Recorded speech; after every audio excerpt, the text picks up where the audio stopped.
All right, let's talk about a huge transformation. We're going to go from feeling completely overlooked to becoming absolutely unshakable. We're going to break down how you can build a presence that doesn't just ask for respect, it actually commands it without you having to say a single word. Okay, let's just dive right in. You know exactly who we're talking about here. We've all seen this person. They walk in and there's just this aura of self-certainty around them. They're not chasing anybody, they're not over-explaining themselves, they're not begging for a seat at the table. They just know their own worth. And somehow, that makes everyone else in the room know it too. And here's the secret. That's not something you're born with. No way. It's something you build. And really, it all comes down to a choice. A choice between two very different paths. You can either be treated like a piece of furniture in someone else's life, or you can become a force that shapes your own reality. And this slide just lays it out so clearly, doesn't it? On one side, you've got the person who gives and gives and gives and is left totally drained. And on the other, you have the person whose value is just self-evident.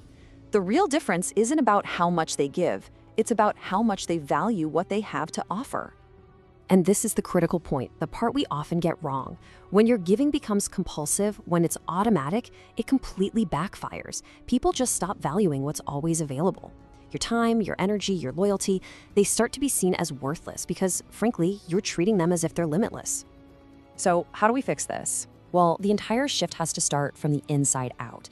It's all an inner game of mindset before it ever becomes an outer game of action. We're talking about completely rebuilding your foundation from the ground up. This is such a game changer. Instead of just getting stuck in the emotion of pain, what if we learn to treat it like intelligence? Like it's giving us information. Think about it. Every betrayal, every failure, every single heartbreak contains a crucial lesson. So how do you actually do that? You run a personal postmortem. After you've allowed yourself to feel whatever you need to feel, you get analytical. You ask these 4 questions. This process forces you to extract the lesson from the loss, and it turns pain from a punishment into a powerful education. And this leads us to this huge idea, detachment. Now, this isn't about being cold or not caring. Not at all. It's about stopping the outsourcing of your emotional well-being. It means your inner peace is generated by you, not borrowed from somebody else's approval or opinion. You know, this creates a pretty fascinating paradox. When you desperately need that approval, you actually push people away. But when you're just grounded in yourself, when you don't need anything from them, that's when you become magnetic. It's a total flip of the script. Okay, so we've got the inner mindset dialed in. Now let's look at how this all translates into real-world action. How does it actually change the way you interact with the world around you? This is rule number 1 for the outer game, and it is a big one. Think of your energy, your time, and your attention not as some infinite charity to be given away to anyone who asks. See it for what it is, valuable capital. It's your most precious resource. You have to start spending it wisely, investing it only where it's actually valued and reciprocated.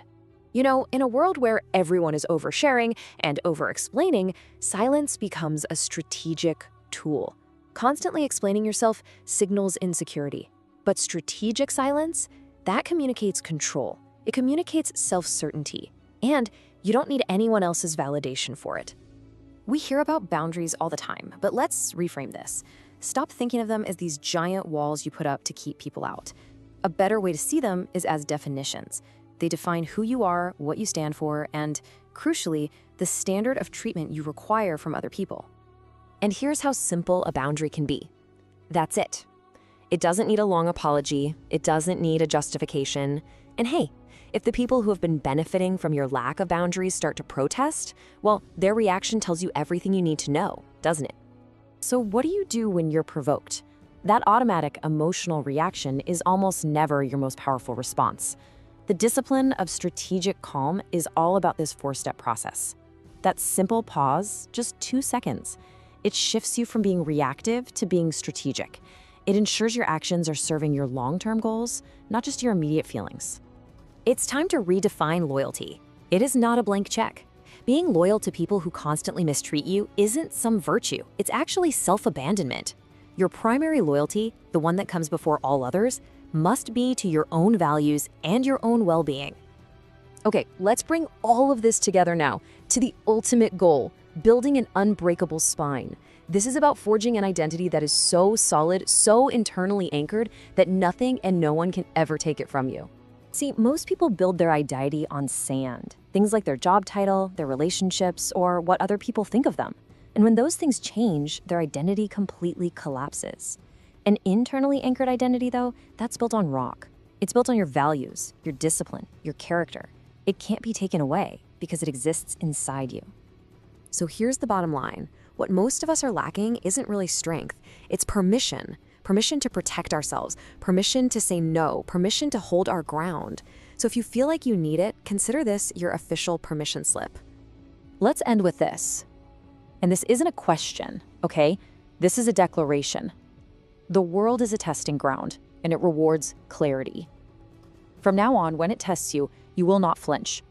Not because you've become hard or cold, but because you've finally built an unbreakable spine.